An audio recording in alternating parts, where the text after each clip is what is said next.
Bonjour RJ, Bonjour, ravi de t'avoir parmi nous aujourd'hui. merci pour l'invitation. C'est un plaisir. Est-ce que tu peux commencer par te présenter, s'il te plaît? Alors, je m'appelle Orjé, je suis un artiste, auteur, compositeur, interprète originaire de Bordeaux. Voilà, une ville où j'ai vécu depuis pas mal d'années. Mon père est d'origine martiniquaise, ma mère d'origine espagnole. Et voilà, je suis musicien, je m'accompagne à la guitare et au piano. Et j'écris. Voilà, et du coup, je suis artiste indépendant à ce jour. Et, euh, et puis originaire de Bordeaux, voilà, le sud-ouest. Ok. D'où vient ce nom RJ? Alors, Jay, au moment où on cherchait, j'ai commencé par plusieurs groupes, on faisait pas mal de reprises dans des bars, et puis on avait des noms de groupes. Et puis au moment où j'ai lancé mon projet perso, je cherchais, comme tout le monde, un nom, un blaze. Et on a cherché avec mon frère, on avait expérimenté sur des noms, et puis d'un coup, en fait, on a simplement inversé mon prénom. Donc, du coup, mes potes m'appellent JR. Et du coup, on a fait RJ, RJ, RJ. Et du coup, on s'est dit avec le pronom Her en anglais, du coup, ça pouvait avoir un peu de sens, ça pouvait faire un clin d'œil. Donc, du coup, c'est devenu RJ, un nom assez court au final, assez impactant. Et je trouve qu'il me ressemble. Donc, ça s'est fait comme ça. Voilà, hyper simplement. Ok. On va commencer par la première question que je pose à tout le monde. Quelle est la dernière œuvre que tu as écoutée, regardée, vue, entendue, même si c'est la dernière musique que tu as écoutée en venant ici, quoi. Alors, récemment, j'ai écouté. J'ai pas eu trop le temps de me poser pour bouquiner en ce moment, mais par contre, j'ai pu écouter deux albums où je me suis vraiment posé. Ça faisait longtemps que je ne l'avais pas fait.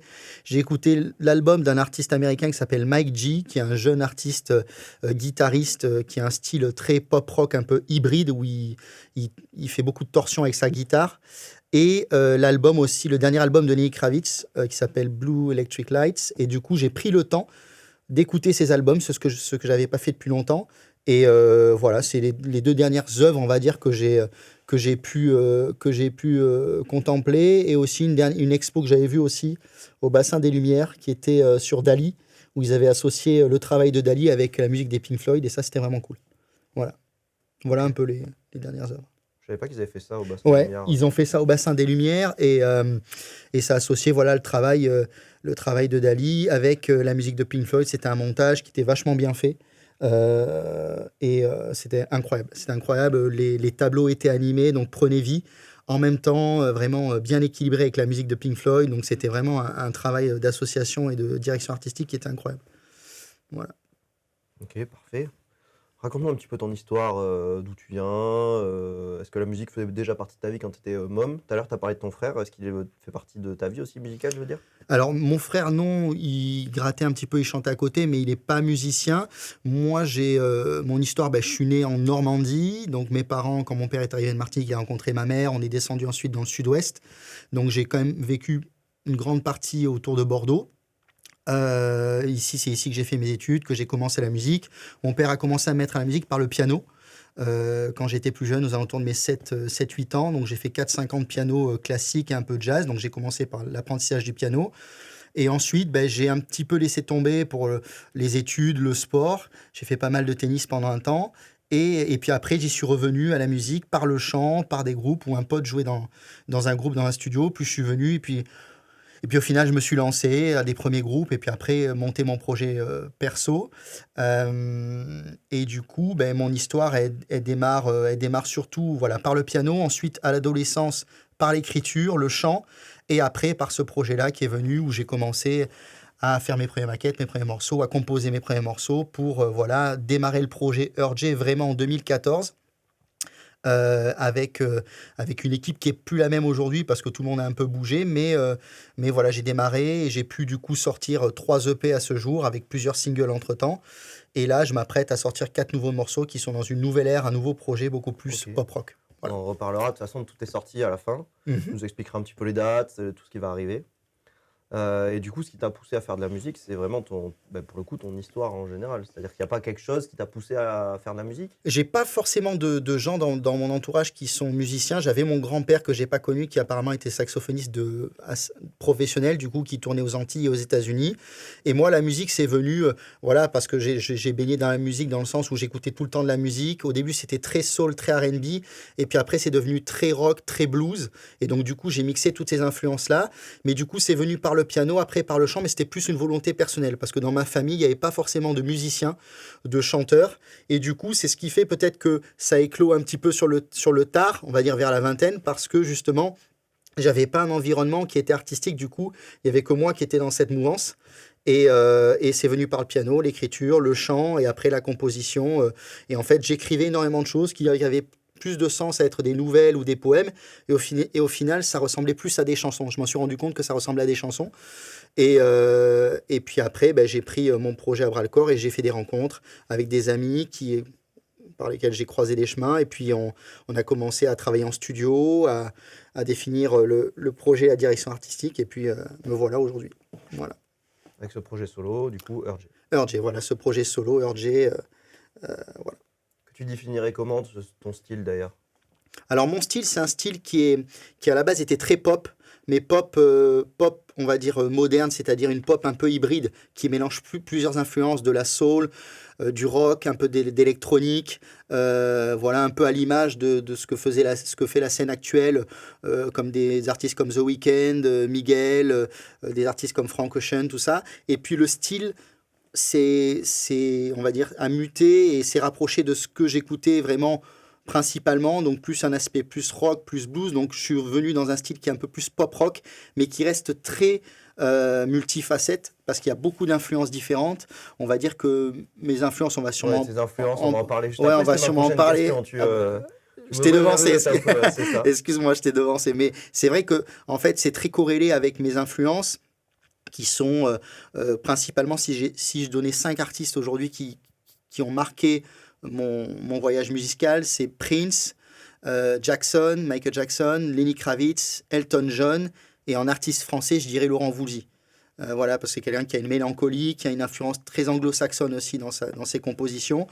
Et voilà, c'est des artistes qui ont eu cette position que j'ai, c'est-à-dire quelque chose qui n'est pas dans les cases, quelque chose qui est très métissé, qui des fois peut avoir une énergie une énergie rock, des fois une sensualité un peu plus pop, un peu plus R&B, mais tout ça mélangé fait que ça donne un style qui est vachement instinctif, qui est très groovy et qui peut être aussi très planant. Voilà, mais c'est vrai que plus j'évolue, plus je me rapproche de cet esprit pop rock avec cette énergie un peu plus féline sur scène, quoi. Si on doit reparler de tes influences, là, tu parlais d'Annie Kravitz, rien qu'en te regardant, je sais pas pourquoi, j'ai l'impression que ça dégage de toi directement. Alors, moi, les locks, je les ai pas depuis aussi longtemps que lui, mais non, c'est pas volontaire. Ouais, voilà, c'est vrai que avoir des mecs qui sont métis, qui font de la musique, qui ont un peu ce style un peu hybride, forcément, on raccroche de suite aux gens qui ont marqué ce style-là. Mais c'est vrai qu'on est assez différents sur pas mal de points, mais sur ce côté sensuel rock, on se rejoint. Mais oui, c'est vrai que Jackson a beaucoup marqué aussi. Prince énormément, parce qu'il y a l'aspect musicien aussi, qui fait que lui, il a réussi à combiner pour moi vraiment l'évolution au maximum du musicien et le chanteur et le compositeur. Et puis voilà, des artistes comme Elton John ou Laurent Voulzy, où là, il y avait un travail d'écriture plus du coup tourné vers le piano. Elton John, qui est aussi un instrument qui me tient à cœur, et Laurent Voulzy ou Michel Berger, enfin des artistes que mes parents écoutaient et où je me retrouve dans ce qu'ils proposent, quoi, dans les histoires qu'ils racontent et tout ça. Voilà. Tu parlais tout à l'heure de métissage de la musique et tout ça. Dans ce que tu fais un mélange entre les instruments traditionnels, donc comme tu disais le piano et tout ça, et des musiques des sons plutôt électro. Est-ce que tu peux nous parler de ça? Oui, c'est vrai que la musique actuelle, et depuis toujours, j'avais vu un reportage sur Balavoine qui faisait déjà, dans les années 80, sur des vidéos, on revoit des anciennes vidéos où en fait il expliquait simplement ce que c'était la MAO, donc un travail musical assisté par ordinateur. Donc il faisait déjà ça avec des samples, avec un travail sur un clavier maître. Donc en fait, c'est un travail qui a toujours été mixé un peu avec le travail des musiciens. Je pense que l'équilibre est très important entre l'apport de l'électronique, des plugins, aujourd'hui des logiciels de MAO qui permettent justement de retrouver un niveau sonore, un niveau analogique où on n'est pas obligé de louer des gros studios, d'avoir des grosses machines. Ça permet à tous les musiciens, tous les compositeurs d'avoir des home studios chez eux. La musique a vraiment changé, on n'est plus obligé de louer des gros studios, on peut travailler de chez soi. Donc il y a l'apport électronique qui est hyper important sur le travail des basses, des subs, tout ça, et mixé avec une musique organique qui moi, me tient vraiment à cœur en tant que musicien notamment. Voilà, l'apport de la guitare acoustique, de la guitare électrique, des vraies batteries, de synthé, de Rhodes, et même sur scène, on le ressent parce que je suis très connecté avec ces musiciens-là, notamment avec la guitare et la batterie sur scène. Et je trouve que ça donne un côté vivant, réel, et il y a beaucoup plus d'émotions. Donc, et on sent que cet aspect organique revient beaucoup dans les musiques, même dans la pop mainstream. On voit des artistes qui sortent aujourd'hui, des Bieber, des Harry Styles, tous ces mecs-là, en fait, ramènent des musiciens maintenant sur scène, et on sent que c'est ce qui manquait un petit peu pour donner vie au show et à des morceaux qui ont plus d'âme. Voilà. Ouais, ça rajoute du monde sur scène, une âme, comme tu dis, en Ouais. fait, avec pas juste un DJ derrière et un mec qui chante devant, quoi. Oui, c'est ça, c'est ça. Le backtracking, il a ce qu'on appelle le backtracking, donc c'est jouer avec des bandes ou des appuis, des choses comme ça. Ça fait partie de la musique d'aujourd'hui.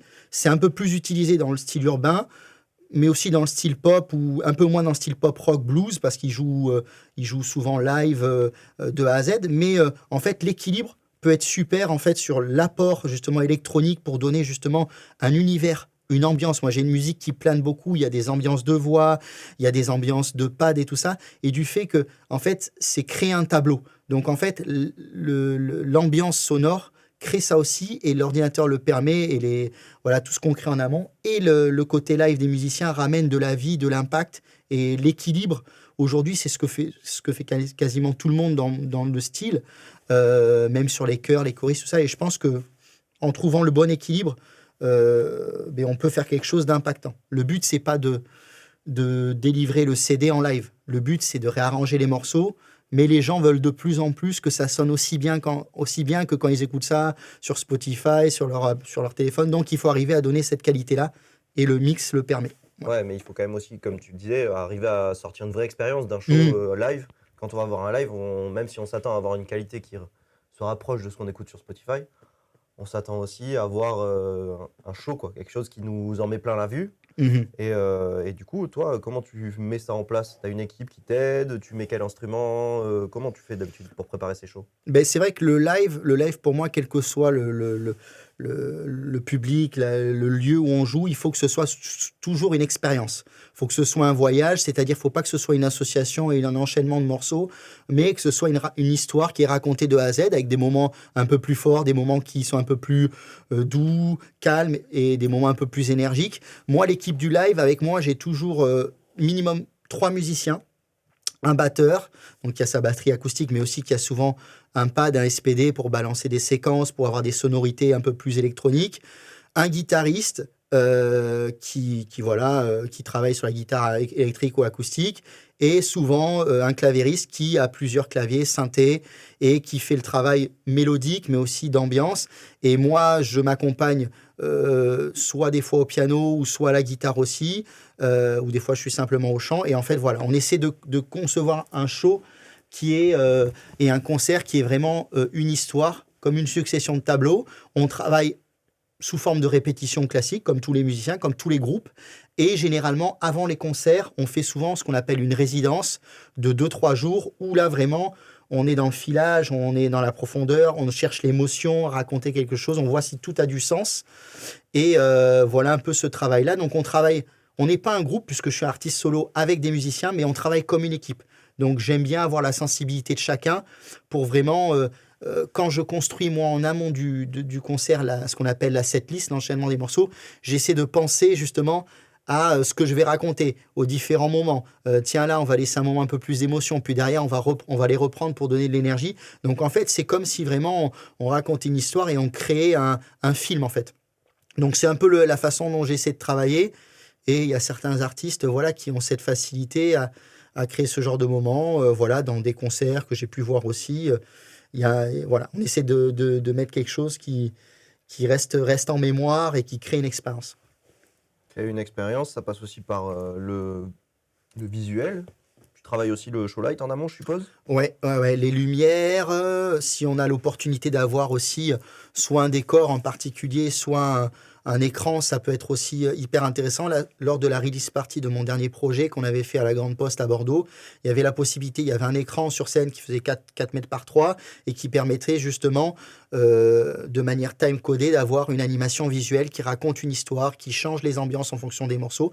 Donc ça, c'est super. Mais c'est vrai que la lumière et la déco, le setup, tout ça joue énormément. Donc, ça fait partie du show. Moi, en plus, j'ai une musique qui, justement, a vraiment besoin de ça pour être aussi sublimée, pour être exploitée au maximum. Parce que pour que les gens rentrent dans l'univers, il y a le son, mais il y a aussi l'image, la lumière.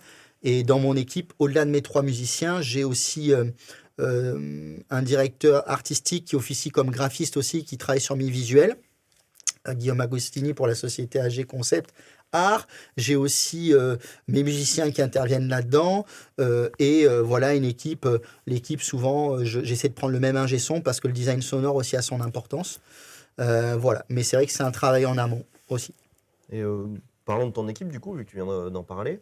Donc, tu parlais de Guillaume Agostini, du Ouais. coup, et d'autres personnes de ton équipe qui te suivent depuis un moment? Ouais, Ou j'avais projet? mon manager et Robin Triguero avec K-Music qui m'a suivi pendant plusieurs années. Là, il a eu un heureux événement, donc il peut plus m'accompagner comme avant. Donc, du fait que là, je suis reparti sur un aspect un peu plus indépendant où je fais un peu plus de démarches par moi-même.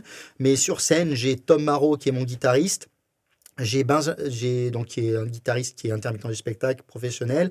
J'ai Benjamin Farrugia aussi, qui est batteur aussi, qui a fait sa carrière notamment à Paris, qui est venu dans les Landes, qui a travaillé, qui a fait pas mal de tournées avec Ina Modja, avec Doc Gineco, il a fait beaucoup d'artistes aussi internationaux, il a fait un plateau avec Ed Sheeran, tout ça. Et on a Martin Labatte, qui est clavériste aussi, et qui lui, voilà, est aussi pianiste. Et ensuite, mon équipe de studio, on a Sylvain Giraudot et notamment Kevin Nika et Zachary Defoe, qui sont des musiciens qui composent ou qui co-composent avec moi et qui me permettent aussi de travailler sur ben voilà, les samples en live, le design sonore et avec qui je compose. Et je co-compose mes morceaux, généralement, c'est avec ces trois-là, avec Kevin, Zachary et notamment Sylvain, qui est vraiment mon gros binôme de travail, voilà, où on fait justement l'univers artistique. Ok, donc pas la même équipe en live et en studio, du coup. Ouais, l'équipe en live et en studio change un peu parce que c'est vrai que l'équipe du live est toute nouvelle. Là, on a commencé à faire 2-3 lives ensemble, donc on a rodé, c'est une nouvelle équipe, mais qui va peut-être aussi intégrer l'aspect créatif parce que c'est vrai que, comme tu le dis, c'est toujours intéressant. Moi, je trouve ça hyper important d'avoir les gens qui agissent sur le live, qui agissent aussi en studio sur la création des morceaux parce qu'ils connaissent les morceaux, ils savent l'univers, ils savent comment ça doit sonner. Mais ils ont participé aussi à la création, donc ils se sentent peut-être plus impliqués. C'est et ça, puis, c'est ça. émotionnellement, ils sont dedans aussi, quoi. C'est ça, complètement. Moi, ce que j'aime bien, c'est d'avoir une équipe de musiciens qui sont au service du son. Je leur dis souvent qu'il faut qu'ils jouent pour le rendu final, pour la voix, pour que la musique sonne le mieux. Mais le fait de les impliquer dans la création et dans les arrangements aussi sur scène, ça fait qu'en fait, on leur demande aussi de faire parler leur part artistique de création. Et du coup, ça leur permet de s'impliquer aussi parce que demander à des musiciens de jouer comme ci, comme ça, sur une telle façon, c'est bien parce qu'il y a des fois, il y a des morceaux qui ont besoin de sonner comme ça.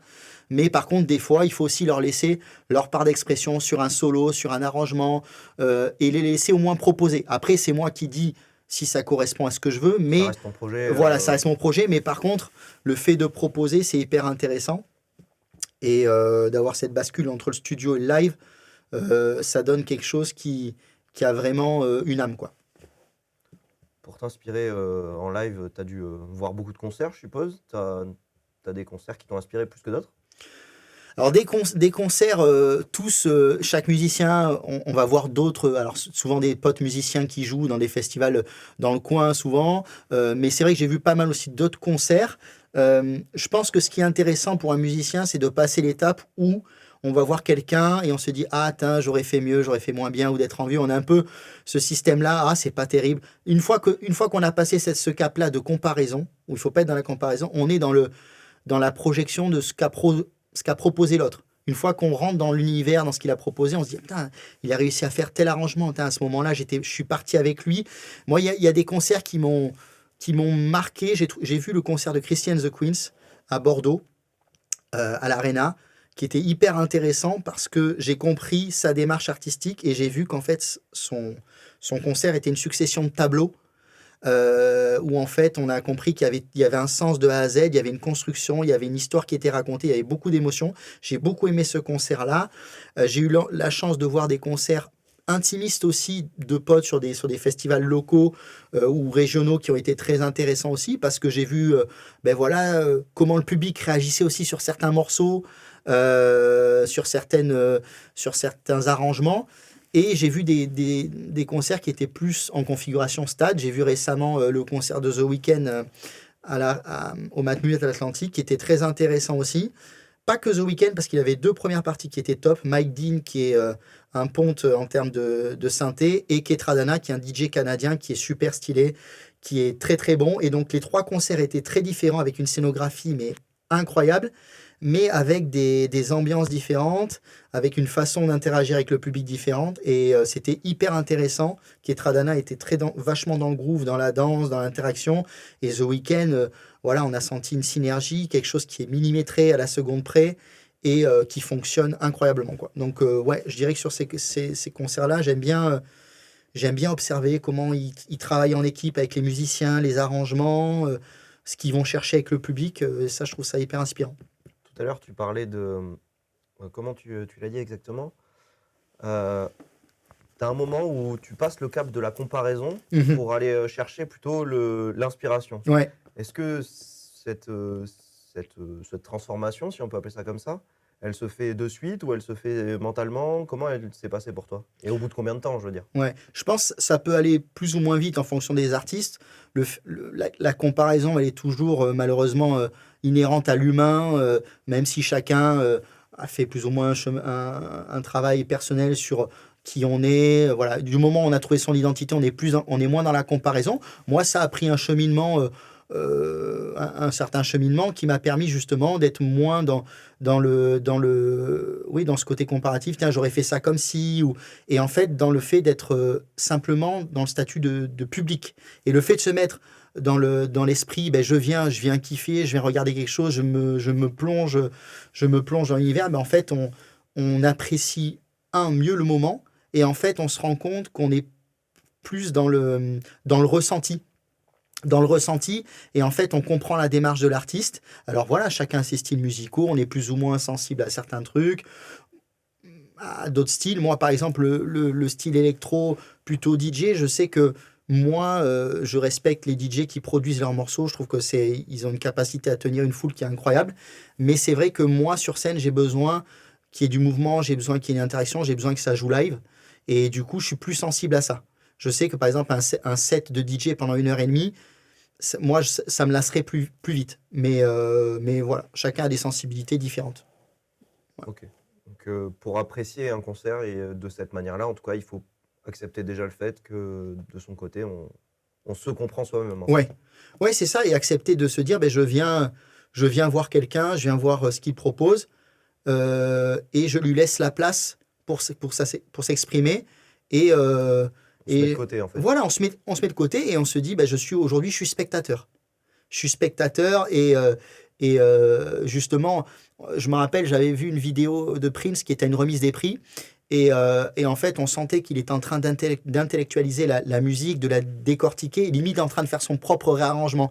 Et je vois sa compagne ou son ami lui dit, ben, qu'est-ce que tu es en train de faire? Il me dit pas que tu es en train de réarranger le morceau dans ta tête. Et en fait, il dit, bah si. Et c'est pour ça qu'il avait beaucoup de mal, il disait qu'il avait beaucoup de mal à aller voir les concerts des autres parce qu'il était constamment en train lui, de participer au concert, mais à sa façon. C'est-à-dire en train de réarranger, de penser à ça. Lui, il aurait fait ci comme ça. Et je comprends parce que tous les musiciens ont, ont cette démarche-là, mais on peut très bien être dans une démarche aussi spectatrice où on peut être fan de quelqu'un.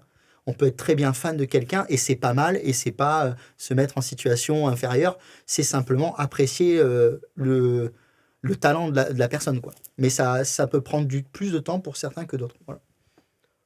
On va revenir un petit peu à toi. Ouais. Et on va parler de ton univers visuel que tu as Mhm. construit. Donc, sur tes réseaux sociaux, c'est quand même pas mal marqué. Mhm. Tu as des influences particulières?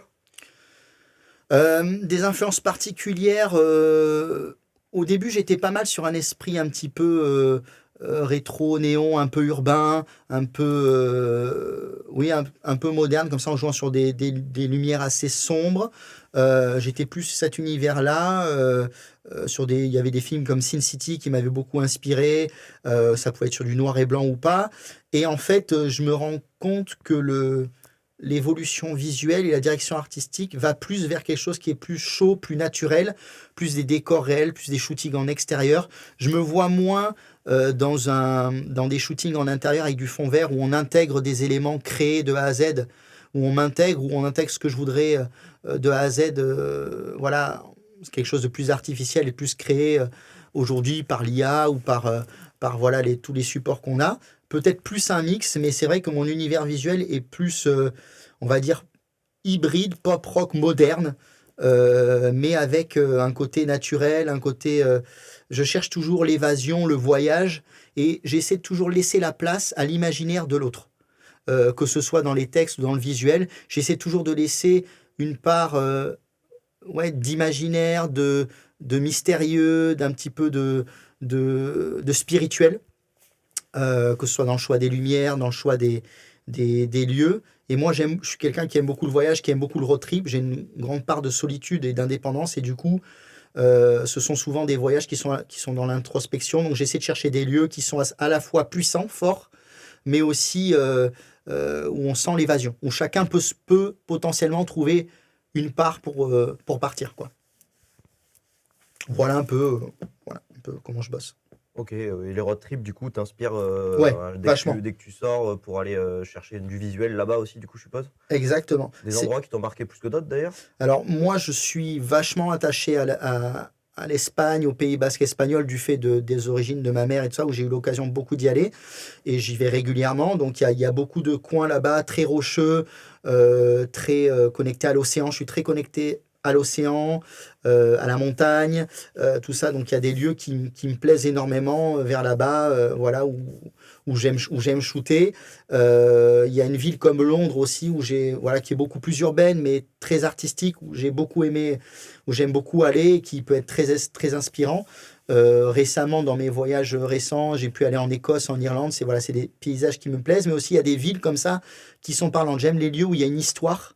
Il y a des villes comme ça en Espagne, en Italie, où on sent une histoire, on sent un charme, et aussi voilà, où il y a la place au paysage. Et puis oui, le road trip fait partie de la création artistique, parce que c'est vrai que c'est dans le cheminement. Souvent, quand je vois des lieux, ben j'en prends note, ça m'inspire. Et puis moi, de toute façon, j'ai une corrélation enfin, j'ai une connexion avec le road trip qui est très méditatif. C'est-à-dire le fait de prendre la route, ça me fait me poser, ça me fait voilà, méditer, me poser, partir. Et donc, du coup, ben, voilà, il y a des lieux qui m'inspirent. Donc c'est vrai que le sud-ouest, l'Espagne, le Pays Basque espagnol, ou certaines villes, voilà, Et, ok. anglo-saxonnes et tout ça qui m'intéressent. Ouais. Et du coup, on va parler un petit peu de tes actus, tes prochaines Ouais. sorties, tes concerts. Qu'est-ce qu'il y a de prévu maintenant, du coup, pour toi? Là, cette année, j'ai préparé 4 nouveaux morceaux qui vont justement ben, marquer un peu le virage, enfin l'évolution naturelle vers un style beaucoup plus pop-rock, organique comme on avait dit en studio, et avec cette nouvelle équipe là de musiciens qui est vraiment très cool. Donc là, j'ai 4 nouveaux morceaux qui vont sortir euh, entre 2024 et 2025. Un premier single qui va sortir qui s'appelle Feel, qui va sortir voilà, à l'automne 2024, là, entre octobre et novembre. Donc là, actuellement, je suis en train de compléter mon équipe avec un label, un éditeur et un tourneur qui pourraient pousser le projet, assurer la distribution, la promotion, voilà, pour vraiment arriver à gagner en visibilité et que ça puisse accéder au public le plus large. Donc il va y avoir Phil. Là justement, ben, je finis le montage. On a tourné plusieurs sessions live là cet été pour soutenir le projet. Donc on finit le montage. Dans 2 semaines, je fais le shooting justement qui correspond à ces 4 nouveaux morceaux. Et puis à la rentrée, donc on va sortir Phil à l'automne et je reprends les concerts à partir de mi-septembre avec un premier concert à Bordeaux au Moxie le 18 septembre, mercredi 18 septembre. Et ensuite, il va y avoir d'autres nouvelles dates qui vont arriver, sûrement des premières parties dans la région et des concerts dans la région. Et puis après, la promotion des singles et puis retour sur scène l'été d'après. Donc voilà. Shooting, sortie concert le 18 septembre et ensuite sortie du premier single premier des 4, voilà, qui s'appelle Phil. Ok, bon, de Voilà. toute façon, on mettra tout ça en description avec tes réseaux sociaux, comme ça les gens pourront suivre. Exactement. Et on mettra sûrement tes dates dans le magazine du coup qui sortira prochainement. C'est le premier teasing qu'on en fait d'ailleurs. Soyez prêts. C'est cool. Voilà pour les actus. Et on va finir avec la dernière question qu'on pose à tout le monde. Ok. La grande question. Ouais. Si tu avais une œuvre d'art qui t'a inspiré dans ta vie, que ce soit vraiment musique, théâtre, bouquin, architecture, peu importe, que tu voudrais partager aux autres, qu'est-ce que ce serait? Alors, si je réfléchis. euh, Alors, il y a. Ouais, je dirais, j'avais fait le musée avec mes parents. On était allés au musée à Figueras ou Figueres, comme ça dépend comme disent les gens. Le musée Dali à Figueres, qui était vraiment top, qui était hyper intéressant. Voilà, d'un point de vue artistique, du mélange d'influences, l'expérience artistique était hyper intéressante.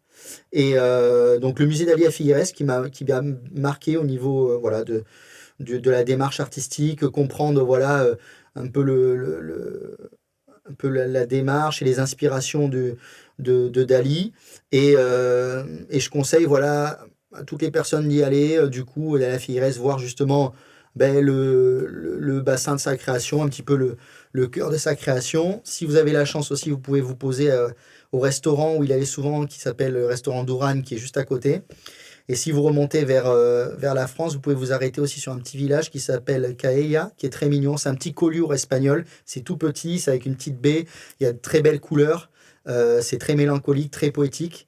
Et ça peut être un petit trip sympa à faire en couple ou en famille ou solo. Et c'est vrai que oui, ce musée-là m'a marqué. Comme le musée du Prado aussi à Madrid. Mes parents étaient beaucoup fans de peinture. Et j'ai eu cette occasion de découvrir un peu la peinture aussi espagnole là-bas. Et voilà, je trouve qu'en termes d'esthétique, ça a dû influencer de manière directe ou indirecte mon travail au-delà de mes influences musicales. Voilà, Ben, ça a dû, parce qu'on a commencé avec Dali, tu que vois, tu en as parlé au début, et on finit avec Dali. comme Donc, quoi, comme quoi, effectivement, la ça a dû boucle est te bouclée. marquer. Effectivement. C'est Bon, cool. merci beaucoup pour cet entretien, Merci Théo, merci Méract, c'était cool. et à bientôt. À bientôt. Bye. Ciao.